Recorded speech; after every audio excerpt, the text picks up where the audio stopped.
Rahul Mamkootathil MLA സ്ഥാനം രാജിവെക്കണമെന്നാവശ്യപ്പെട്ട് ഇന്നും വ്യാപക പ്രതിഷേധം. പാലക്കാട്ട് രാഹുലിന്റെ MLA ഓഫീസ് താഴിട്ട് പൂട്ടുമെന്ന് പ്രഖ്യാപിച്ച് പ്രതിഷേധവുമായി എത്തിയ യുവമോർച്ച പ്രവർത്തകരെ പോലീസ് അറസ്റ്റ് ചെയ്തു നീക്കി. രാഹുലിനെയും ഷാഫി പറമ്പിലിനെയും VD സതീശനെയും പ്രതീകാത്മകമായി ചോദ്യം ചെയ്യുന്ന രീതിയിൽ ജനകീയ വിചാരണ സദസ്സ് സംഘടിപ്പിച്ചായിരുന്നു ഡിവൈഎഫ്ഐയുടെ പ്രതിഷേധം.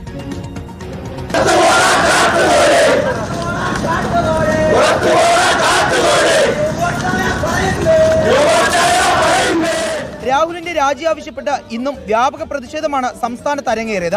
രാഹുലിന്റെ പാലക്കാട് കാടാങ്കോടുള്ള MLA ഓഫീസ് താഴിട്ട് പൂട്ടിക്കാനെത്തിയ യുവമോർച്ച പ്രവർത്തകരെ പോലീസ് അറസ്റ്റ് ചെയ്തു നീക്കി. വിത്തുകാളയുമായി പ്രതിപക്ഷ നേതാവിന്റെ ഔദ്യോഗിക വസതിയിലേക്ക് പ്രതിഷേധവുമായി എത്തിയ യുവമോർച്ച പ്രവർത്തകർക്ക് നേരെ 3 തവണ പോലീസ് ജലപീരങ്കി പ്രയോഗിച്ചു.